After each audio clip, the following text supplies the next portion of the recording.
Hey, good afternoon. Welcome to Broyles Outdoors.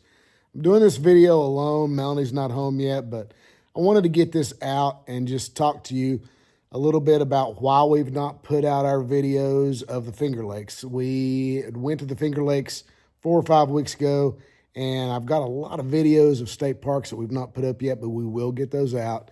But on September 27th, I was at work, Melanie was at work, and I had been watching the flood levels. We were supposed to get hit with some of the rain from Hurricane Helene, and we were watching the flood levels.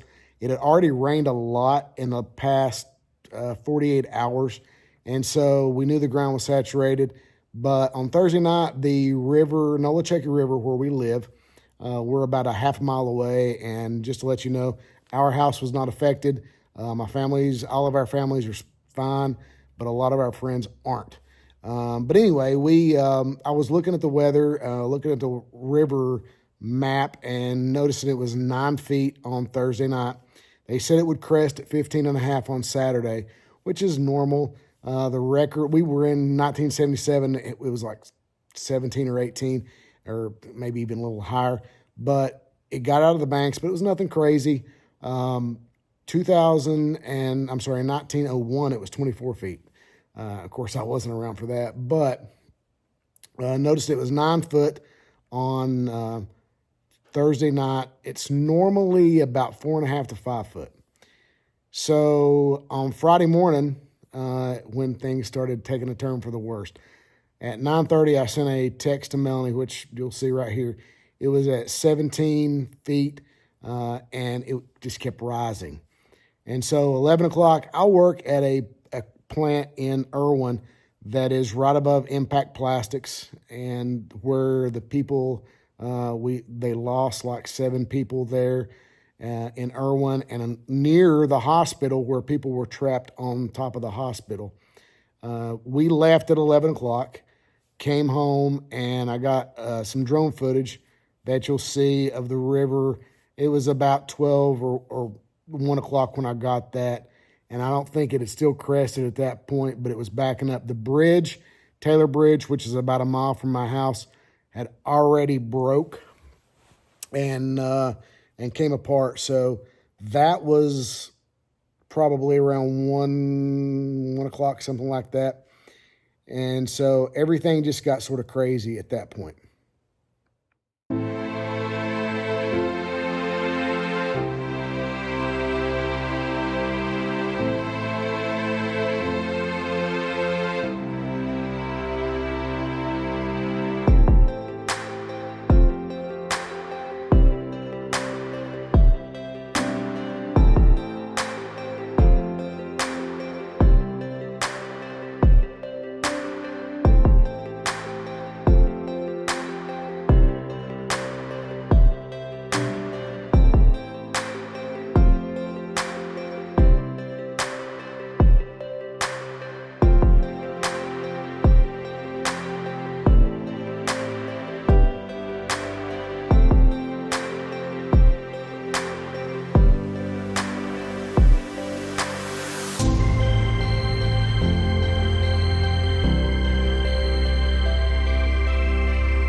So we were hearing stories of all the bridges are out.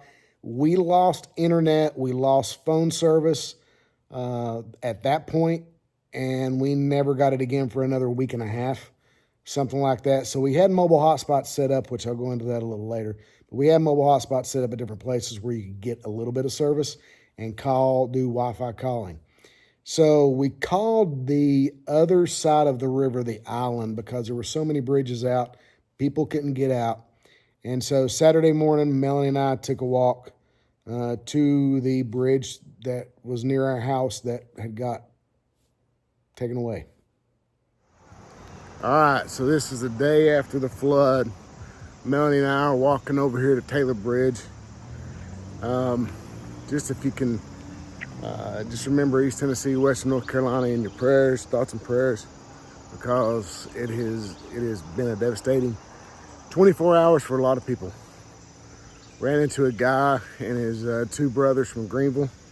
They can't even get home because all the bridges are gone.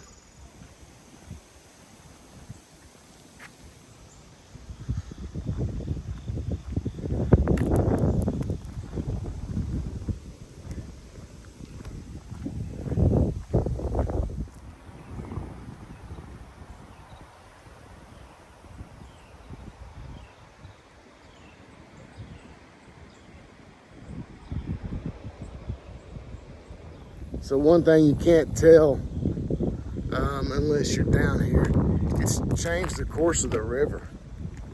The path is not the same down through there. It's widened everything out, and gosh, this is it's scary. It's just sad. Heartbreaking is the only thing I can say. Heartbreaking. Morning, we woke up Saturday morning, and we thought we needed to do something. We knew my mother and father was over at the school, the local school over here, the one that I used to teach at years ago, and decided we needed to go do something to help.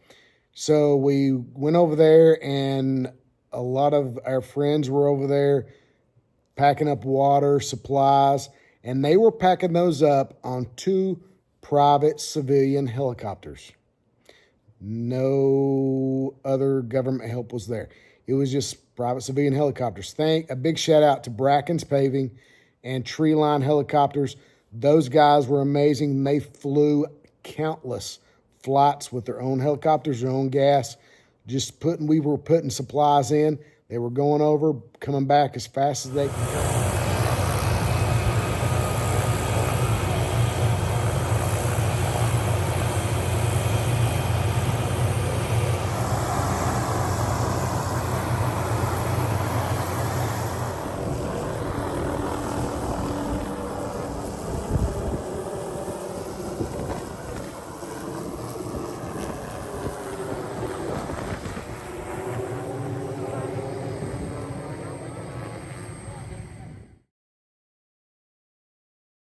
Go until about probably around 7:30, 8 o'clock. The wind started picking up, and we knew that we still needed to get supplies over.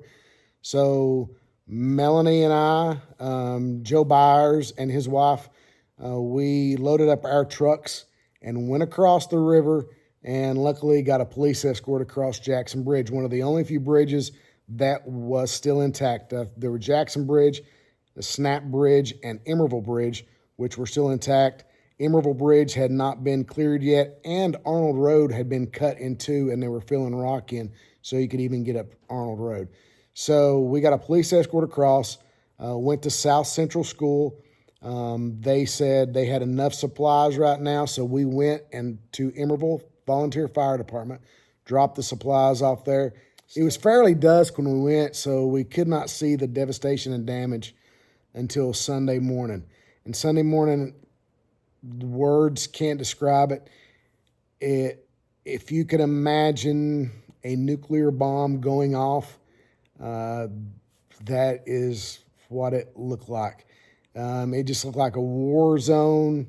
Debris, houses were gone, land was missing. Just very, very bad. So many missing people. And still to this day, there are two missing people still. And who knows, even over through North Carolina, through other parts of Tennessee, through South Carolina, we don't even know how many the total. I think I read last night, the total dead was, I think 250 plus. I don't know, but there's just so much devastation, so much mud. But going back to the river had crested, I think at 32 feet is what I had heard. I lost track. I didn't have internet service, so I could not see what the crest was, but I do think it was around 32 feet. And that's a river that's normally 4.5 to 5 foot. So it was really, really crazy. But at that point, my wife and I decided we needed to take supplies to people that couldn't get out, couldn't do anything. So we loaded up the truck and constantly drive, trying to find people, trying to give them supplies, trying to give them food, along with a bunch of other people in the community. The community has stepped up. The community has been so great. And so we made our home office at Fender's Farm. Big shout out to Carol, Bonnie, Annette, Mike, all those down there. They have been amazing. They set up a distribution center down there, and we were able to get supplies, take them to different places. We constantly checked on South Central, the fire department, and I'm sorry, not the South Central Fire Department, the South Central Ruatan, Liberty Church, and South Central School. Out delivering supplies today to the flood victims, and Shane has to take this tundra truck through this creek.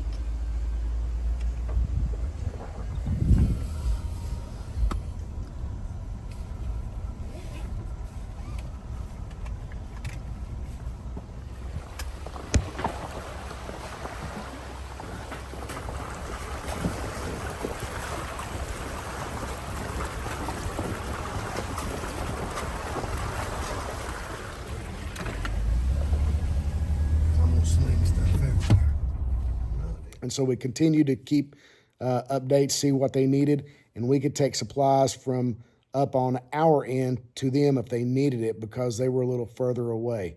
And we did that for the next 7-8 days. We also had hot meals that we passed out and delivery people. So many restaurants came through and brought meals. We were getting meals. I know one day I think we counted 800 meals go out and was delivered to people. Mike Gillespie, the Washington County Constable, he's still delivering to this day 200 meals roughly for lunch, hot meals from restaurants. So a big shout out to him. Churches, there were so many churches involved that were providing hot meals. Evans and Evans Realty. So I got a little pal here with me. But anyway, I had to stop recording this video because I was on the phone with Harrison Hartman. Construction, Excavating. Him and Noah Martin, Seth Phillips, and the rest of his crew has been amazing. Robin Carter, contractor. We're right now trying to work on getting a house put up for a guy that lost everything on A.J. Willis. And the outpouring of people wanting to help has been amazing. But I will ask you this. It is not going to stop after 1-2 months. It's going to be a long, drawn-out thing. So please, if you know people that have building supplies, if you know people at Lowe's, 84 Lumber, Builders First Source, get on the phone with them. Ask them, say, hey, will you donate some supplies? All you have to do is message me on Facebook. If you're watching this on YouTube, my Facebook page is Shane and Melanie Broyles. Look us up, message us on there. If you message us and want to talk to me, I will give you my phone number at that point. Some people have got my phone number, but please, if you know of anybody, any framers that want to donate a day of time to do this, we're looking at putting up a 952 square foot home for a gentleman, again, that lost everything. But the outpouring from the community has been awesome. People that I have met, again, Harrison, Robin, Seth, Noah, those guys have been amazing. I've met a group from Virginia. I met a killer group from West Virginia. David goes by Mikey, and Brian, Levi, and I cannot remember the other guy's name, and I apologize. Cool homesteader that loves chainsaws. But that group came down from West Virginia wanting to help, hung out with me for about 6 days, and we did a lot of damage. I'm going to show you a picture of me, David, and Brian before they left. Levi and the other gentleman left the day before. But these guys were amazing. But I've met so many people that I can't remember the names. Jalen Cram from Harlan, Kentucky brought a group down. It's just been absolutely amazing. Got a phone call from Pennsylvania with semi-trucks loaded, bringing those down of hay and everything for the horses and the cows. and the livestock that were affected with the homes and stuff. People bringing fence posts. It's just been an absolute amazing experience in a time of desperate need. So again, I'll show you some of this footage. We did hike into Little Germany. A buddy of mine, Ben Edwards, who was I guess I was his right-hand man, or he was my right-hand man, I don't know. But we did hike into Little Germany. About 3 or 4 days in, we heard they were getting eaten up with sand fleas. Little Germany is a community past Bumpus Cove that was cut off because the road was cut off. So they were trapped. No way in, no way out. There was probably about 30 homes back there. Only 2 got washed away. Don't know how that happened, because for a long time we had heard Little Germany was gone. It wasn't. They were all good. They just didn't have any power, no water. But the spirit of the people over there was amazing. Met a lot of cool people. Saw a couple people I hadn't seen in years. Ben was the same way. But we took them bug spray, Benadryl, EpiPen. It was an amazing experience. I left with a cold Mountain Dew in my hand. Don't like Mountain Dew, but I was drinking it anyway. And we got a ride back to the road where we had to hike across the river on the wall of the mountain back to it, because they did not want us walking so far. But the Blackhawks were dropping supplies into them. Just a really cool experience. That was one day that I had a smile on my face, because there was a lot of days I didn't. That day I did. Hey, Ben, we had a good day. What are we getting ready to do? We're going to try not to die. Yeah, we're going back on this little path. Melanie, I love you. If something was to happen and something's happened, I pushed Ben in, it's not my fault. It's fine. Mama's got.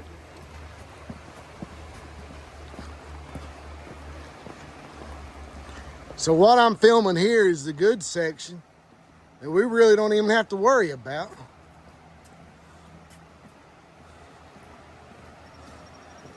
The bad section's coming up.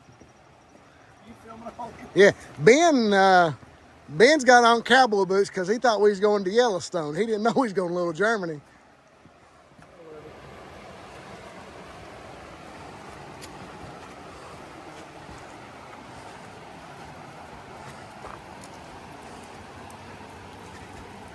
You know, we could put on this video, we hiked for 3 hours like this. And nobody ever know. I'm just doing video. We scaled that. Ben, how sketchy was that? Dude, that's sketchy. 1 to 10? That's sketchy. Because we only 25 feet away from the water. So the last week, we really focused on getting campers for people. Annette Buchanan from Fender's Farms had been in touch with some people with campers. We've got 2 on the way. My mother and father got a camper today, donated. It was a little pop-up for a gentleman that had been living in a tent. So it's supposed to get down to 33 tonight. So he's got a pop-up camper. Things are moving in the right direction. It's a little slow, but it's moving in the right direction. So good things are happening. But please just continue to keep everybody in your prayers, thoughts. If you don't know what to do, again, contact me, Shane and Melanie Broyles on Facebook. Melanie is Melony. You can contact me there, or look me up on Instagram, or I think you could even type in Broyles Outdoors on Facebook. I don't know. But look me up, message me, ask me what you can do. We've got people in a lot of places that need a lot of help still, and it's getting cold. I'm going to finish this video up with some drone footage of the river near Emerville and Bumpus Cove area, and 81, the river road that was torn out. And hope you guys watch this and realize that the devastation is real. It's turned the lives of a lot of people upside down. But I want to thank the community. I want to thank the people that's came in from out of state to help, and the people that are here. Met a lot of people that I didn't know, and a lot of people that I know that would have my back in a time of need. So you all be safe. Continue watching this channel if you don't care. And God bless everyone.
also wanted to let people know that I've met so many people, and I know that I'm leaving names out of people that have helped, and I apologize. The names of people are in the hundreds. There are so many people. I know that Emily Cicerillo, Brandon Broyles, Kara Broyles was helping so much down at Liberty Church. Debbie, Jan, and I'm sorry, I can't remember the guy's name down at the South Central Ruatan. I will get that right in a minute. Helping out so much. The Emerald Fire Department, they were rock solid. Emerald Church of Christ was getting donations. That was my mom and dad's church. And Emerald Methodist Church. And of course, Cherry Grove was getting donations also. But there were so many people that was helping everywhere. But anyway, I hope you guys enjoyed the video. Again, keep helping, and keep praying.